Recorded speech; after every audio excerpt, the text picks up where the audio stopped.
안희정 전 지사가 서울 남부구치소에 수감된 지 일주일 만에 안양교도소로 이감이 됐습니다. 대법원 규정에 따라 형이 확정 판결되지 않은 미결수는 통상 구치소에 수용이 되는데 구치소 과밀 수용 문제를 고려해 법무부는 대법원 재판 단계의 미결수를 구치소 인근의 교도소로 이감하는 규정을 두고 있기 때문입니다.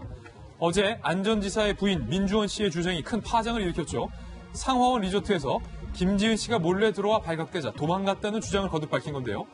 특히 침대에서 문으로 나가는 길목은 장식장으로 막혀 있기 때문에 김 씨 주장처럼 방문에 서서 침대에 있는 사람을 바라보는 건 불가능한 구조라며 2심 재판부가 거짓말쟁이의 손을 들어줬다 크게 반발한 겁니다. 이에 김지은 씨는 주변에 강한 불만을 표출한 것으로 전해졌습니다. 김지은 씨 측은 가해자의 배우자가 SNS에 올린 글이 무방비로 노출돼서 김 씨가 극도로 불안한 상태다 이렇게 전하기도 했습니다.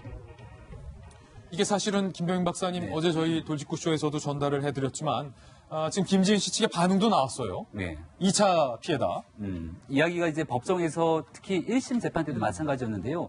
여러 가지 안희정 지사 측의 주장들이 나올 때마다 얘기하고 있는 것이 2차 피해를 입게 되기 때문에 발언에 대해서 굉장히 신중해야 된다 등에 대한 이야기가 나왔습니다. 민주원 씨 입장에서도 상당히 이런 부분 때문에 고심을 했던 것 같은데요. 여기에 대해서 민주원 씨는 안희정 지사와 선을 좀 긋는 모습을 보여주고 있거든요. 페이스북에 올린 글의 전문을 보게 되면은 시종에 간 안희정 씨라고 이야기를 하게 되면서 남편에 대해서 용서할 수 없다라는 이야기를 하게 됩니다. 하지만 이와 같은 이야기를 끄집어내게 된 배경에는 결국 가장 큰 피해자는 김지은 씨가 아니라 아내인 본인이다라는 이야기를 하게 되고 아들이 있게 되는데 가족이 있게 될 피해를 고려해서 이와 같은 이야기에 대한 사건의 지시를 바로잡기 위한 노력을 할 수밖에 없다라는 게 안 지사 부인의 주장인 것 같습니다. 검찰이 4년을 구형했거든요. 근데 실제로 2심에서 재판부가 선고된 형은 징역 3년 6개월의 실형입니다. 상당히 이례적인 판결이라고도 좀 볼 수 있는 내용이기 때문에 아마 대법원의 판단에 고심이 깊을 것 같고요. 안양 교도소로 수감되어 있는 안희정 지사도 교도소 속에서 굉장히 많은 여러 가지 생각들을 하게 되는 계기가 될 것 같습니다.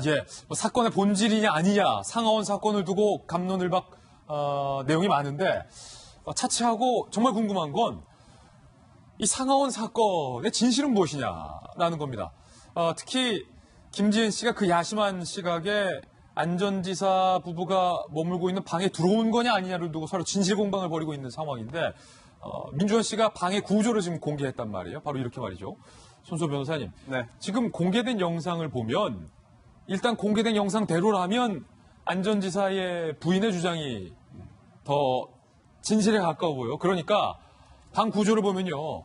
문을 열고 돌아 들어가야만 부부가 누워있는 침대가 보인다는 거. 그러니까 방에 들어오지 않았다면 김지은 씨가 서로를 볼 수 없었다는 거예요. 하지만 김지은 씨는 방에 들어가지 않았다라고 주장을 하고 있거든요. 그렇습니다. 지금 보고 계신 영상이 그 당시 영상이냐 아니면 최근에 촬영한 영상이냐부터 가려야 되겠고요. 그리고 최근에 촬영한 영상이라면 그 당시의 구조가 지금까지 변화하지 않았다라는 점까지도 증명해야 이 영상을 가지고 당시 상황을 판단할 수 있습니다. 그렇죠. 네, 그 부분이 이제 해명된다면 굉장히 중요한 자료가 될 것이고. 중요한 자료다. 네, 그리고 또 지금 대법원에서는 법률적인 판단을 하는 거예요. 근데 그 법률적인 판단이라는 게 누굴 불러서 사실관계 다시 조사하는 건 아니지만 이게 증거 법칙이 잘못됐다.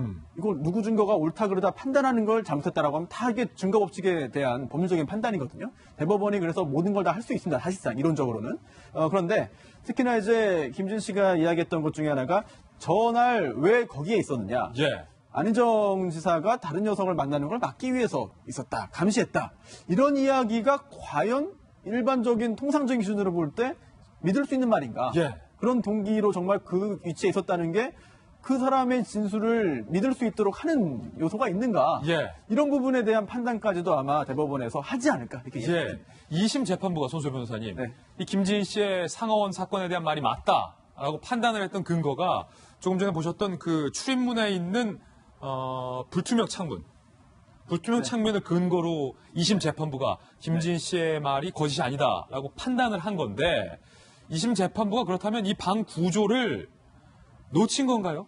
아무리 불투명 창문이라고 해도 들어가야 보이는 건데. 네.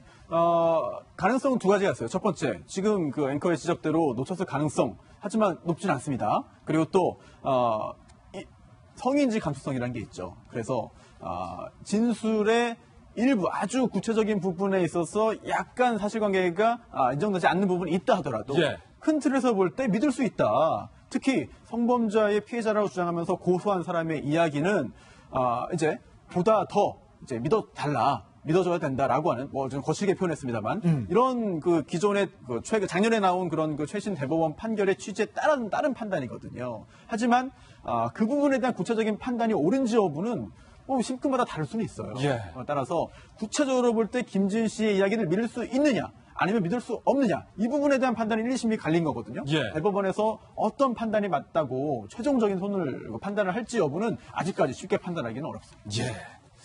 이제 3심 대법원이 과연 이 상하원 사건부터 시작할 것 같아요. 이것을 어떻게 바라보느냐에 따라서 안희정 전 지사에 대한 판결 여부도 좀 결정이 될 것 같습니다. 계속해서 지켜보죠.